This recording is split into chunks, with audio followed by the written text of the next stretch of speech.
If you're a landlord and you've been owning rental property for any period of time, you probably know that one of the biggest challenges in managing rental properties is dealing with maintenance. I'm Tucker Robbins at White Robbins Property Management. Let me share a couple tips for every landlord to learn how to handle maintenance as it relates to your tenant. So number one is know the law. By know the law, I simply mean that the state of Delaware has multiple laws governing what you as a landlord must do as it relates to the maintenance of your tenants.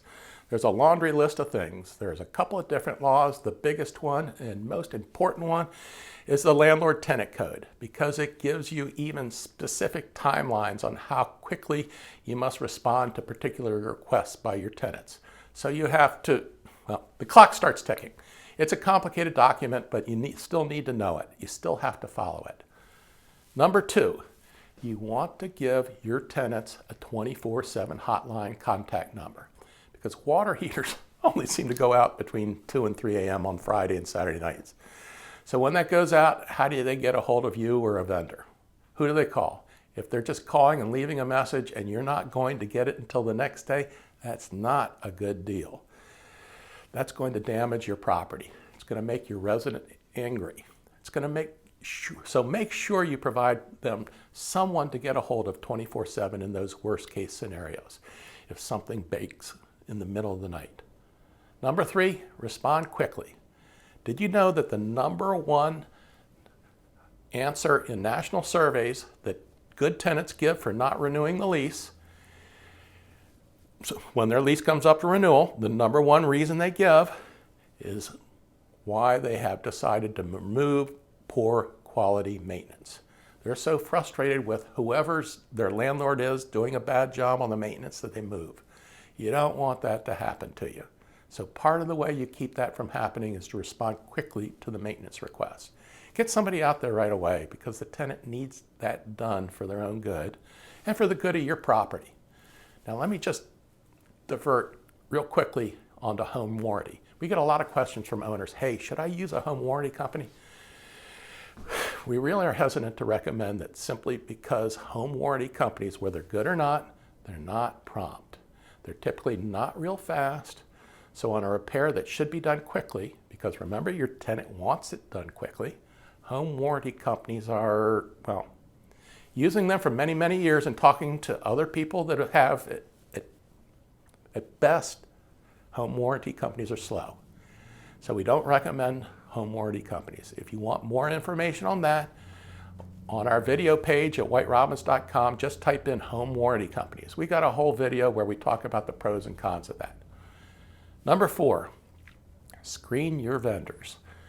When an issue does happen, you need to send a vendor out. Who should you send? How do you know who to send? Well, you want to screen your vendors on three specific criteria. Number one, quality of work. You want to make sure that they're doing high quality work, not shoddy work, tip-top quality work. Number two is price. You want to make sure that you as a landlord are hopefully getting even better than market pricing. For example, we give our vendors a lot of work, so we typically get less than market pricing when we send a vendor out to a property. Why? Because we give our vendors a lot of work, so they give us lower than market pricing, typically. That's a great thing. Number three, timeliness. They've got to be fast and prompt. Now, it's going to be a balancing act with these three things, because the person that has the highest quality work may also have the highest prices, and they may also be 3 weeks out because they're overbooked, so maybe that doesn't work. You need to balance these three things. You want somebody that does very good quality work, very competitive pricing, and very fast to respond. Now, this doesn't even take into consideration the fact that you want to make sure that the vendor, when appropriate, is licensed. They're certified. They have to have whatever assurance they need in place before they do any work on your property.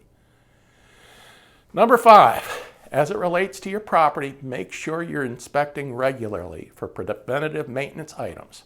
Even the best tenants aren't going to call you to report the fact that there may be a drip behind the shower, or there may be a little bit of mold growing on the shower ceiling, these types of things. They just don't see these types of things. So you want to make sure on a regular basis you're getting into the property, doing an inspection to look for things like preventative maintenance, changing out the furnace filter, changing the batteries in the smoke and carbon monoxide detectors.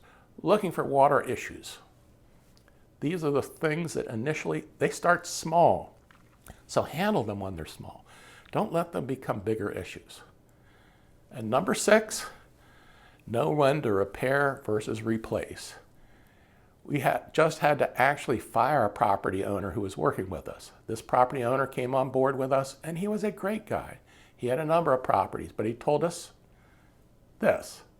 He said, my philosophy on maintenance is I'm going to put a Band-Aid on everything. I want to spend the least amount of money possible, and I'm going to Band-Aid everything that breaks. And he'd been doing that. He'd been self-managing for, I think he owned the property for like close to 20 years. So for 20 years, he'd been putting these Band-Aids, and it had worked. Well, after 20 years, the Band-Aids start to wear off. So we were coming into these situations and saying, oh gosh, we do need to replace this stove. It's 20 years old, and 2 of the 3 burners, 2 out of 4 burners don't work.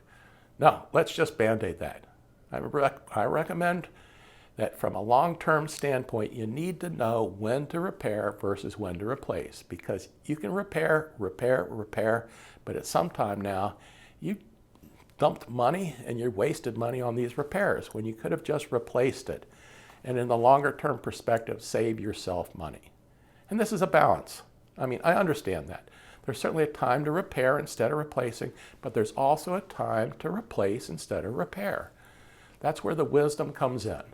Knowing what's going to be the better decision, knowing how long you're going to hold your property, but bring some discretion to that so that when the furnace person calls you and says, hey, this furnace is 15 years old and it'll be $500 to fix. Might last a few months, it might not. Or it's going to be a couple grand to get it replaced. That's when you have to use your wisdom, discernment to make sure you're making the right decision. If you're a client of ours, we've already got those things pretty well handled for you as it takes care of maintenance. But make sure you're proactive with your tenants, providing good service maintenance. This will keep the tenants happy, keep them in place. It will cause them to stay longer, not move.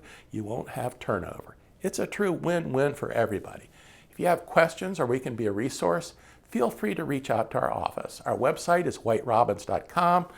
We're happy to be a resource if we can.